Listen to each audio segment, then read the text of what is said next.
Hi everyone, it's Leslie at Rosehaven Yarn Shop in Picton, Ontario, Canada. And hi, how's it going? So did we all survive March break? I'm happy that my kids, well, one is in school still and he's back to school and trying to do his driver training and get his driver's license. It's not going well. He'll get there, I'm sure, but yeah, it's a little terrifying, especially when you're like, oh, don't hit anything. It's a very expensive thing to mess up. Anyways, so all is good and the sun is shining. It's still cold here, but I've taken down anything that looks slightly wintry and replaced it with bright, cheerful colors because it's spring. It's the first day has passed the first day of spring has passed. So that's officially, we are in spring mode. And because we're in spring mode, I got the linen in. Quince has some new colors for Sparrow and Kestrel. At least new, some of them are, I think they're kind of new-ish. I'm not sure how new they are, but these, they're pretty. Because it's always hard on Quince's website. I find their colors tend to be a lot lighter on screen than in actuality. They kind of, I don't know if it's, they blow out the lighting a little bit, but this is the pretty new Sparrow in Sky. Yeah, it's a very pretty simple blue. It's not as purpley as it looks like right now on my screen. This one is, I think this one's not that new. This is Fen, which I haven't had before.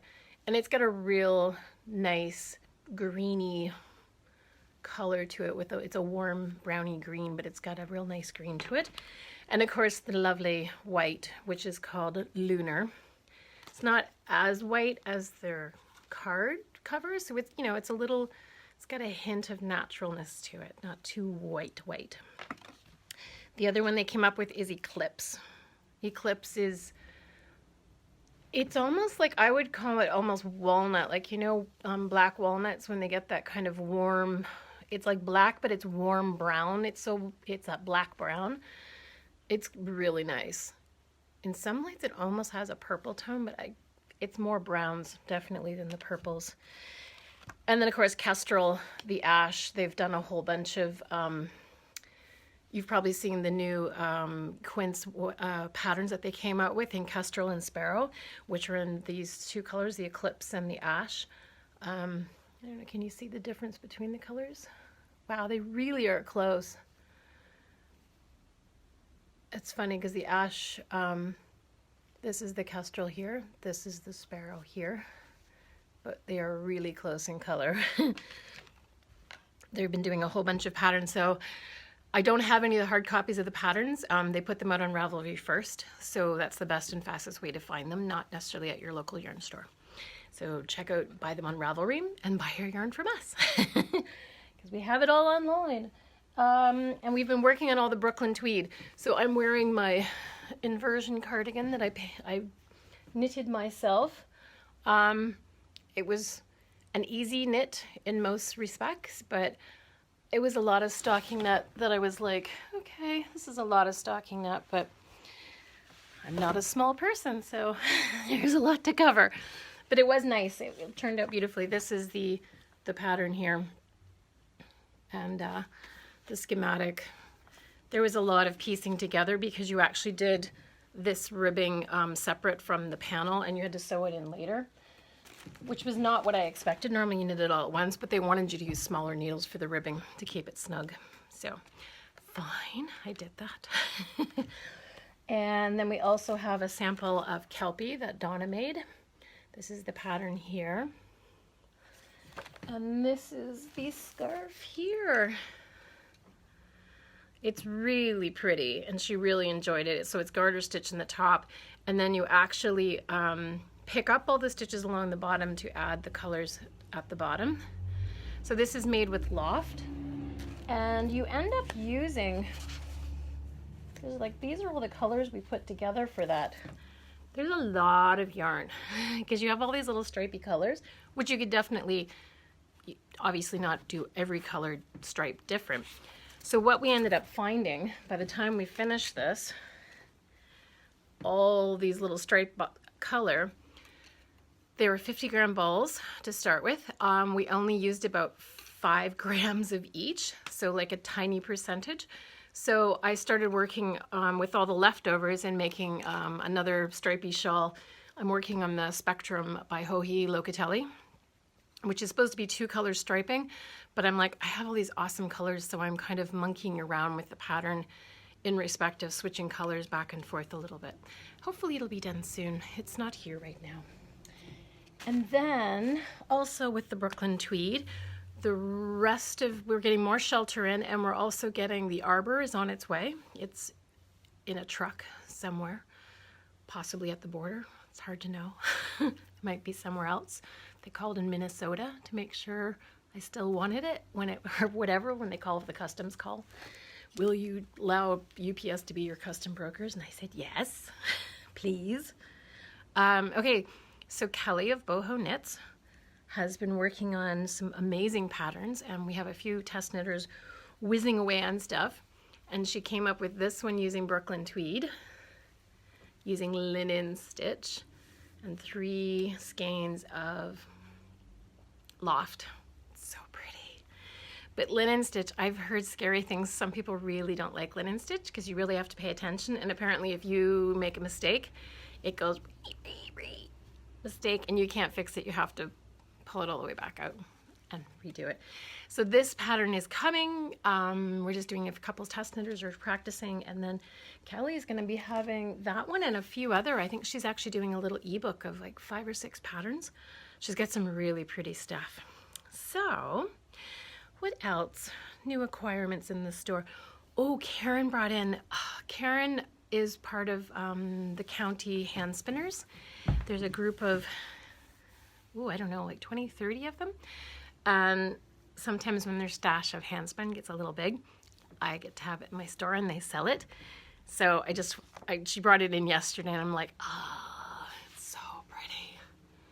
Look at the colors, and I love the little, how it's like thick, thin.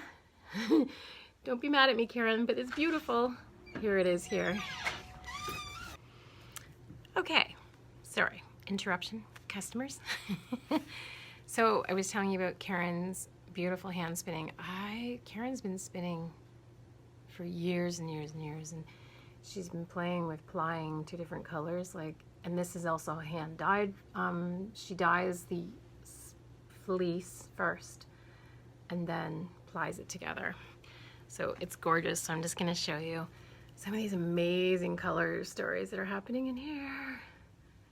Little bits of brown and amber and orange, oh shoot, I have my dye pot downstairs on the go. I better go check that. But I'll just show you a couple more.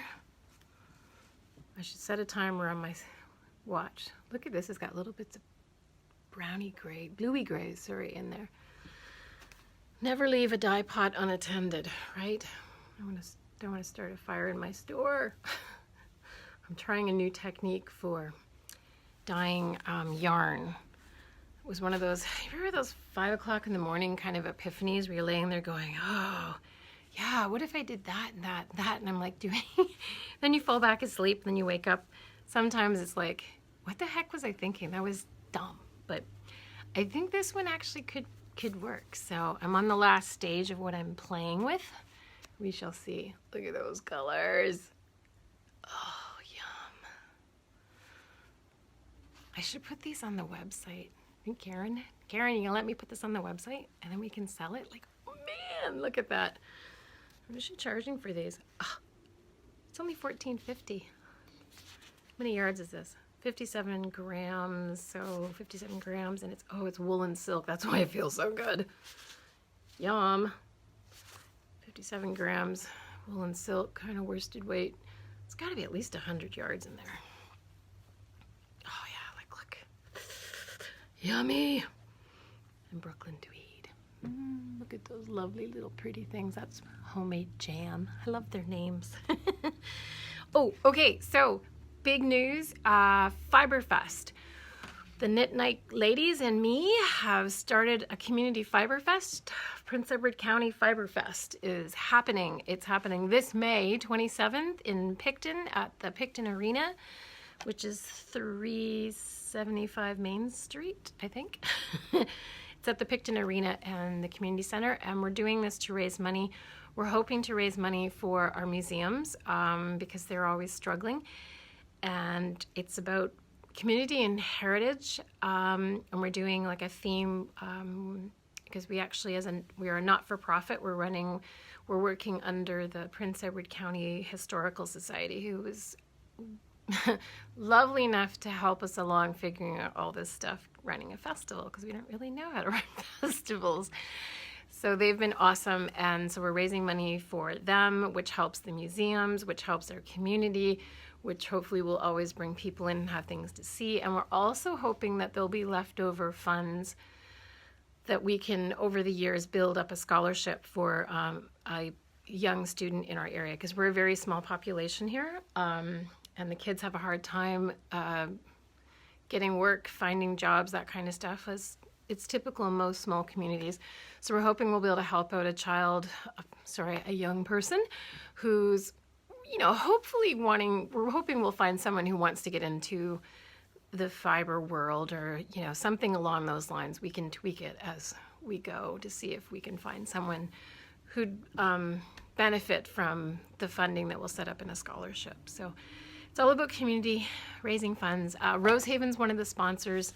I'm sort of in charge of getting the classes and stuff, which are almost full, but we have a few classes that still have some spots left. Fibrefest.ca. And it's Prince Edward County Fibrefest, or Fiber Festival. We were going for the short and sweet, and luckily we got fibrefest.ca website domain was available. All these Fiberfests in the world, and no one grabbed that domain, so we got it. So anyways, and my husband did the wonderful job of setting up our website, and we got a grant from, who did we get a grant from? We got a grant from our community that I can't remember. I know their logo has a hummingbird on it. I'll put the logo on here, or I'll get Tim to do that. Thank you guys for giving us a grant as our not-for-profit event. And yeah, we're gonna have sheep shearing, and we've got food trucks, we're gonna have a farmer's market, and then we've got like over 50 vendors coming. It's gonna be amazing, and hopefully the weather will be awesome, and yeah, so you'll be able to come and watch and hang out. And we're doing just a $5 admission, and kids under 12 are free. And there's gonna be bunnies, Angora bunnies, there's gonna be llamas, sorry, no, scratch that, alpacas. I don't think the llamas are coming. Alpacas are a little more mundane and relaxed. So it's going to be a good time. And also my knit retreat, the Knit Away weekend, which is a weekend in April at the Isaiah Tubbs Resort. It's completely full, so we can't take any more people for that. It's still on the website though, if you want to kind of poke around. But my November retreat, amazingly, I have spaces still, and it's at the Isaiah Tubbs Conference and Resort, sorry. I don't like these long names. It's Isaiah Tubbs. It's this beautiful little resort with a really cute inn, and then they've got these little pavilion buildings kind of against the woodsy area, and then they've got the restaurant down with the beach in front of it and along it with cottages that they rent, and you get to sit and eat lunch and look out at the lake. It's lovely. So the November retreat, I have Fiona Ellis coming. Yay, Fiona! She's teaching all day Saturday and a class again on Sunday. And she's doing a whole workshop on color and fair isle knitting, all the tricks and techniques for fair isle knitting. And then we've got Kim McBryan from Indigo Dragonfly, who I'm trying to order yarn from because she has beautiful yarn, and she's just up in Halliburton, just up north of us. So she's coming down and teaching as well. And she's teaching, it's kind of a cool course. If you ever wanted to try and figure out how to write your own patterns and design and kind of work and, just kind of working a little bit more organically with some of your patterns and adjusting them and changing them and how to kind of take them into your own way of doing things. So she's coming as well. So it's going to be an awesome weekend. And it's basically you show up Friday afternoon, we hang out, we go meet everybody, we go have some dinner. Then, you know, we start drinking a little wine, then we all go hang out and we knit in our little pavilion area that we have. And then we do the book club, and which is where I'll share like our favorite books and stuff, our websites and things that we find, all the cool patterns and things that inspire us. Saturday, it's breakfast and then classes and then lunch and then classes. And then Saturday afternoon, we have dinner or evening. And then we do fashion shows. So you show off, you know, your first knit or your thing you're most proud of or what you've been working on. So then everyone shows off their fun stuff. It's very informal. You don't have to do it if you don't want to. We all just take turns and it's fun. And then Sunday, we get up, we have breakfast, and then we do some more knitting, classes, and then lunch. And then we pack up and it's off we go. And you've made like lifelong friends. I have a lot of people that keep coming back every year. We have so much fun. It's so relaxing. And there's always something, even though you think you've done the class or you know everything you can know, there's always new stuff to learn. And Fiona is so much fun, and there's a lot of laughing that goes on and silliness. And I love seeing what other people are knitting because they come up with color ideas and things I never thought of, and then you see new patterns, and everyone's running around on their phones with typing in the Ravelry and finding the pattern that so-and-so mentioned and favoriting it, adding it to their queue. It's pretty amazing to get together for a whole weekend with people that are as into knitting and passionate and excited about it as you are. It's pretty cool. Oh, and then Saturday I also have a couple vendors that come down and sell you their wares or show you their wares. Joan always comes with her Pearl and J, her awesome Pearl and J truck, which it's an old fire truck that she turned into a yarn store. And the truck's name is Dorothy, and I think she's a 1982 fire truck. She's so cool. So she comes down and parks it, and then we all go tromping through the truck and buy yarn. She always has some cool, neat, different stuff in there. So, and Joan's super fun. Because I even had an interview last year at the retreat. I can't believe I'm thinking about the retreat already. I just want spring to come. Sunshine. Okay, so I think that's kind of everything. We have felting classes coming up, but you know. Oh, and the Hiya Sharp needles. Oh my God, they're amazing. Oh, they're awesome. They're awesome. I was using my knit picks. Those are pretty blunt, flat, stubby little ends. And man, when you flip to the Hiya Sharps, okay, I understand now. Everyone in their sharps and their stilettos, and damn girl, those are awesome needles. I did it. I gifted myself the whole set. 2.75 millimeters all the way to 10 millimeters. And it's got 16-inch cables all the way up to 40-inch cables. I did get the 4-inch tips. I don't find them a big deal, but I like to make hats, and I never have the 16-inch cable of whatever yarn I'm doing. Like Saturday, I'm like, I just wanted some mindless knitting. I was bored with the thing. The one I was doing, I'm like, I'm still working on Tim's sweater.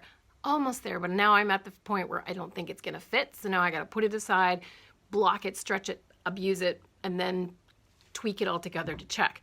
I don't wanna knit anymore until I do that. So I'm like, I need something to knit. I need something to knit. We're going to sit and watch a movie. I have 16-inch cables, and I have a stash of hat yarn goodies. So I did. I sat down, whipped up what I had leftover Quinn's puffin in the purple, and I had some bird's egg. And then this was some yummy hedgehog that I think I picked up in Montreal. I think hedgehog. I need to find some hedgehog in here. We shall see. And I whipped this up, and I'm like, I knit this in an evening. I knit this by the time the movie was done. I was like, I'm done. Of course, it is thicker, so I think I was doing 6 millimeter, and then I bumped it up to 6.5 to get the little bit bigger on the top. 80 stitches, the usual. I think I did 80. And, a little bit of ribbing, and, bam, done, hat. I'm like, oh, and these needles are so awesome because any end fits into, like, any of them. I have a 16-inch needle in every size imaginable. And they give you everything. You've got those little ends, like the little panda bears to lock your cable on. You've got 3 darning needles. They give you those little snippy scissors in the kit. There's the little sheep ruler sizing thing that you can figure out what size, not ruler, needle size you have. They give you the connectors so you can put 2 cords together. I mean, you get everything. It's everything. Yes, it's expensive, but you know, lifelong knitter.